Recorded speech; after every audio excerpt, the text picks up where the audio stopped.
Yada say yam wa kwa baby Adom TV Badwam dwumade no so titi no wo afei na wo do afidie no ato hana na ye Joada 13th January 2025 the radia se papa pa yakoso asre no se ne bambo no nkoso anya kese maye won hwe nso fie nko fie mrasa ho dimu bibie mu radi ne kan o yenim yada say stations ne doso nso wo de oye ne sabre bia na Adom TV na wo de da yada se papa pa Oso amane na ha na ne panyina na ha ene wo de du so ne de bon krata ene online de no incoming this month akwasinsia aboate gina ha mo ache afiam je so e bia boko na nso e yankopon adom adom no ya me ase won ye fem so me da se pa we de ayina de opam na level up the tiller yo Medina UN tinye du Medina UN na bisa level Medina up baby the UN yes Oyo Libya quarters no Washington nyina.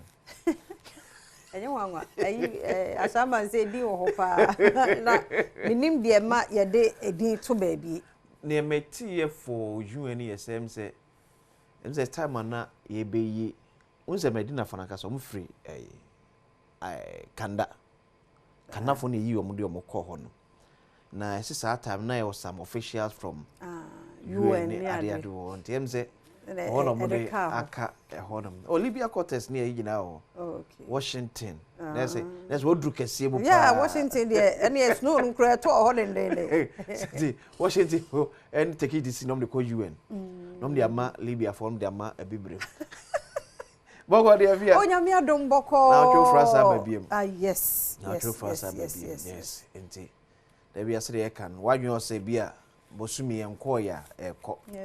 So resolution osusutuo ya ka so beto no bisa on say ene 13th day say ne demu of January say na ade atumo say no akwa ade akumo say December mu amanfo sha so bi o musususu am say amanfo ya ade oh yes ya na edin yes de medino bayiro ho mane nya dem yo when utrimu a obi say simi ame dem de wan hwe amedi wadwen ka kire ho se minni ampa uni ebi andi ebi andi December se wa hwe social media ebi bi o mu de so na ye hwe se bram utim se we de mu ofe yiro ho say every day bia de 10 cedi kura to ha fe mo kona wie ye na 3600 ona akuri say 5 cedi nso a ahwe afen bako na wie ye no bia be 1850 or so 1200 kura ebet dan kan so what you say if you as dey fair say okopem wa wo bi wo na so me dan ka bia 3000 ba mi kuta 1002 no say ampa why you krado say opem wa fo na dey 5000 na kona so na bo na man 5000 ko twa me dan ka that's when you're ready so wakasa dan kwa betwa ti kakra bia fatuo kakra bia yo benya bia kwenso se dey bi na mu koye ma na be 50 sa so konye de bia na beba sa yen try na yenye ebefa yen try ate na be boa ti sa putupuru na wutua sika sa ya na no odin be say the school fees ya ba apemi tu manage ni nyina ti sa sika no nyo but because unya bia sabi unsusu yem plan yenti obedi ni nyafu bititu ne young ones na eba no yes tetenia mani bi so tisa sika ne ba bon se ene kwasi sika ba onsam a ya na unhunu ba bia mihia we ni friba obehye obeto na sa ba se wo bibi si wani so se wo save bia e ba kra obedi na emomwani beda ho wa kra obi atenze yen tua adwumi kakra wo sika na nsuye ye beda save bi no me say pastor menso tabe kan se mo say ena ye ma 1000 wo se enso etu ntimi save bi what about that ebi kura mabie obeyde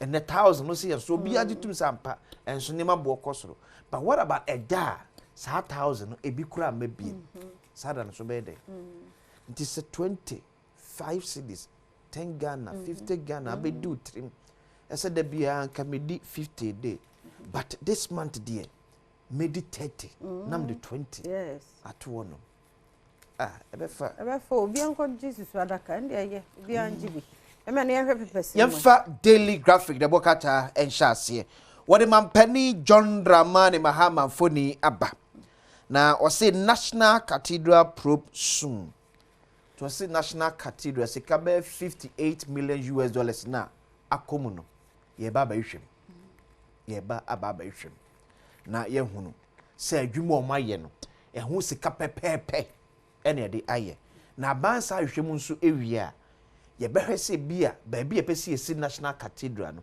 ye be di afiro no makọ ba bi foforo ni akwa akosi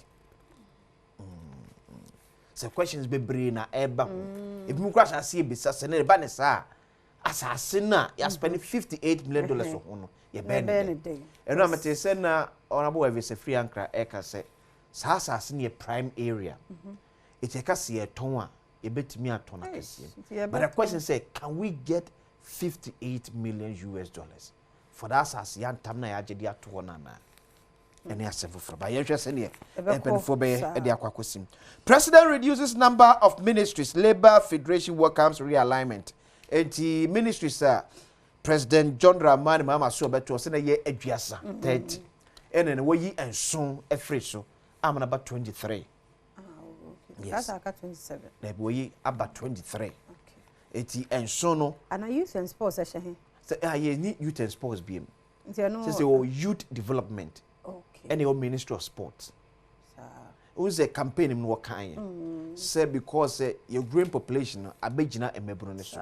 Eba say 50 to 60% of population emebruno. It will so focus more. Oh mebruno. Okay. Eso.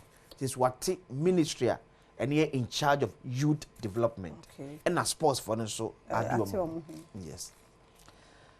Volunteers comes to deploy 100,000 to support Ghana's development. In Tiora Steve Kokuda, co-president of Global Volunteers Corps.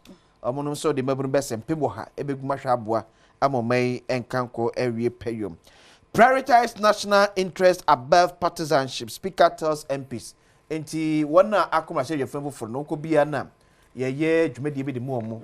A church of Senate few you yes. And a speaker there told him say, Momo mama ye.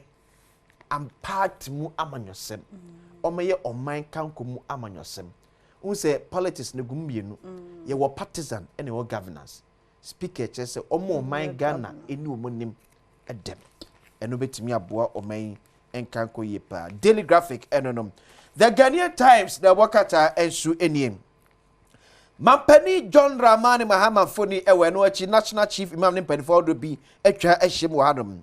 Nation thanks God for peaceful elections. Nanu fiada mampeni ne mpanifo eko eye National Mosque ewo Kanda eko da tetekrafo amoa ala ase so aboa ma afia bato no eye asumdwe ehufo ne mpanifo atwa ede abahai ba we ne ye no ade no de we no the way a Friday National Chief Imam. Oh okay. Na me ka say Reverend Steve Wingam. Steve Wingam de ne graphic no. Oh, okay. So mo che say graphic ne times there. Oh okay. So as numbers how much.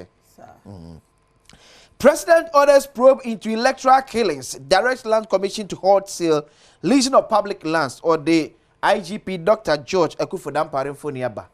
Mampani atna de krata koma police sagine say about to 2020 and 2024. Enipa ewuye no. Onfa report na mechete ni nam so ma sa enipa ewuye. Eno chosa de krata so koma Lands Commission say abansa asibi emprempren.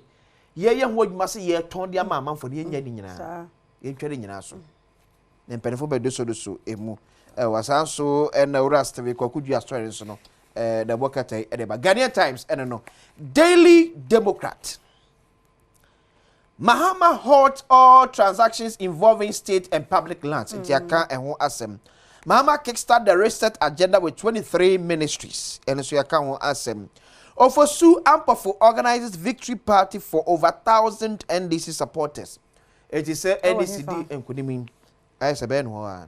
NDCD nkunu opani Ofosu Ampofo former national chairman. Yese waye enkabom dwumadi party ama NDC titafo be se apem. Every year, Anchor thanks Bishop Afote Odai for support. Enti ora every free Anchor so akoda Bishop nso ase. Wono nso timi ye ede eboa.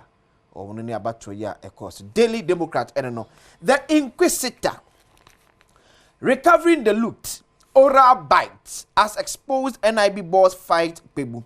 enti ekoyi a mampani John Dramani mama te so munye ntwemu for one man for afa kwati kwa so afa ejampa abanya japade no baako owura Martin Pegu elbetu dwa se eye NIB penipol da no na atobra kweku yesi yaton abanya sa ase ama no ya ba bi asase dan kanto me je to man 169,000 Ghana cedis so ena oba bontia be ne ho ano okay ena penifo asa aba biem abajem se nwiyi odo bae no entasho insisi so Omani Buama hails Standogbe for swearing in event design. Enti Omani Buama, former communications minister, director of elections and IT, Edema NDC.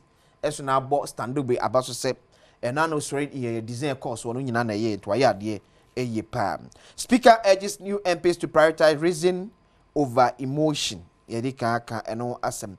Cholera outbreak, 40 people dead, 398 infections confirmed. Hey, ATM 2 years and about my nipa juanan and see it in an amoso.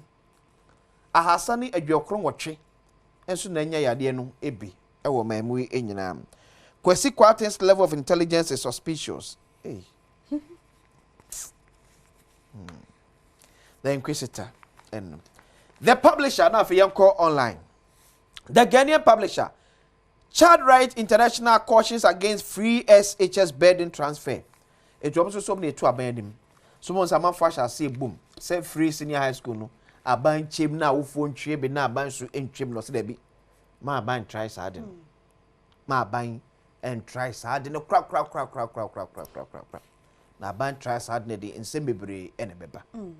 Na fear se the ben for come. Ye ka se be ye. Bibi possible. Yes. Ye ka se be ye. Ni nyina no kredie eni hia ni bebie ntina na ka se obi bia mampani eri dwumedi bia shonsa no fa show tim se obeya ma o kina bi nuwa ebebu odin di pa in free office ma oyem nkohwehwew sese bebre bi piko soro ahia ni afre no adentina wo se basa for ye adwuma so mo man afi wo ko anya bi fa no kredie wa dwuma yamra se yewie adomonline.com aha no ye mede okay na de wo ha ni se Kumasi can't depend on politicians. Let's act now. No correct. Sante hene na ekasai. No correct. Timi fie ni to amanyofo so. Yes, no correct. Ya yemfa ye hye brene hye nsem ye nya adwuma. Wo se na no em se afi atwam no kan sem for me no se one. Ma wasante sem ehun hia. 2 enkran ya yamode.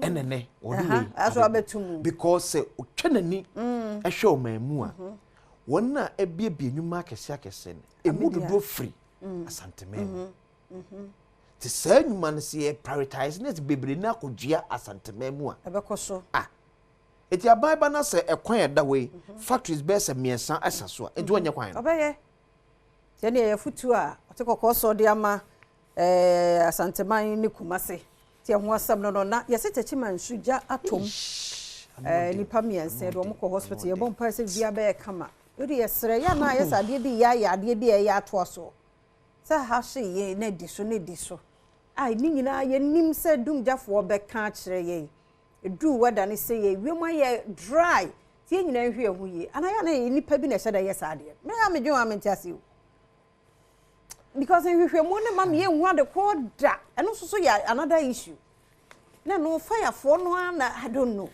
I think so say ye ma ye ni eko the month of December and January. Me can we because of even from November. Yes, near SC America. Near Ace nature say we live in a certain weather and you're conducive for a certain year maybe. Sir. Maybe we need to move beyond the arson because arson if ya mostly we turn the arson into political arson. It be reach in constitution because NDC Beckers MPP. MP Beckers NDC. And you do sa level the penna as a full case. And the manager also say fire service for me and the property.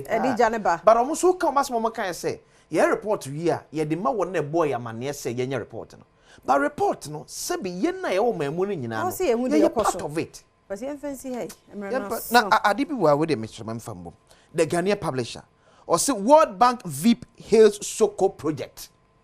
The Soko project near ye in Krunk Memoir, edi mpuntuo ye mama bi bosia ebi mu esua sanuma no World Bank panipal ne obo mpenifo abaso so ma ye adwuma pa ama so abamfaso ne ese eto aso na yenyina no so da bonkrata na de di si ha ye kwe agudie mu nsam no eba health tips enso beba na wotwe mu nyina so no so na tie bi na mu aye ye wie pe ahosepe beba sister Sunday aye krado enen so de ono abo aye krado asemidi kan nsam wo ho na wotwe mu nsam wo ho pa obebro so e de ama no wati interviews ba ku mienu be hihim na fi wi another one was at so e de pensem mo na bro nye fidie ni free na koso ma ne na Adom TV bi say wazoye yedase